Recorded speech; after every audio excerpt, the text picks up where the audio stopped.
G'day and welcome back to the next video in a short series of end of year financial planning. My name is Robert Gowdy from Consortium Private Wealth, and we're going to cover off the government's co-contribution, which has been about for, I'm not sure how long, probably 15 years. It's been a huge benefit for a lot of Australians, where we can make a contribution to superannuation and the government's going to contribute some money free of charge, just as an encouragement, as a carrot for us to put some extra money into superannuation.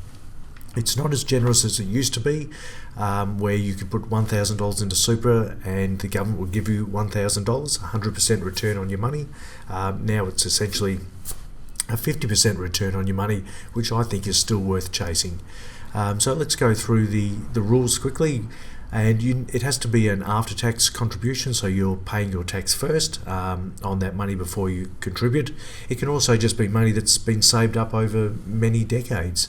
It doesn't have to be earned that particular year or anything. You can just have spare money put into superannuation, and it needs to be an after-tax or non-concessional contribution, and up to $1,000. If your income is less than about $38,500 for this financial year, this is the 1920 financial year, the government will give you $500 into your superannuation. So you don't get it to spend, it lands into your superannuation, which will be preserved until you meet preservation age and or retirement.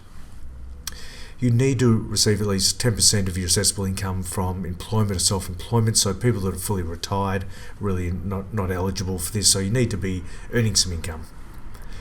You need to lodge a tax return. If you don't do that, the government's really not going to know what your income was and whether you're eligible or not. And you need to be under, by 30 June, you need to be under age 71.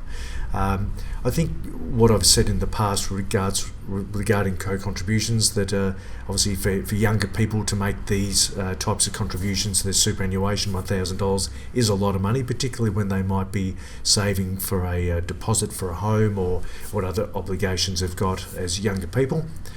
This is where very generous parents and grandparents can potentially make those contributions for them.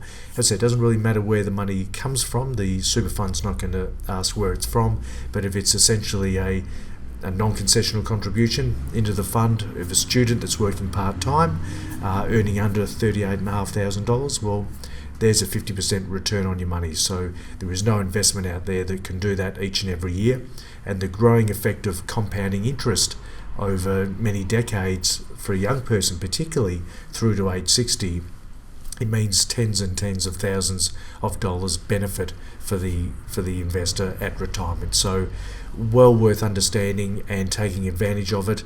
And obviously if you don't take advantage of it, obviously you don't get to go back and have those years and catch up. So make sure that if you're eligible, do your best to take advantage of it. Thanks for listening. The next one we'll cover off will be the spouse contribution, the last in the series of 4 videos of end of financial year planning and hacks that you can do to just maximise the value into superannuation and reduce your tax while you're at it. Thanks for listening. We'll see you at the next video.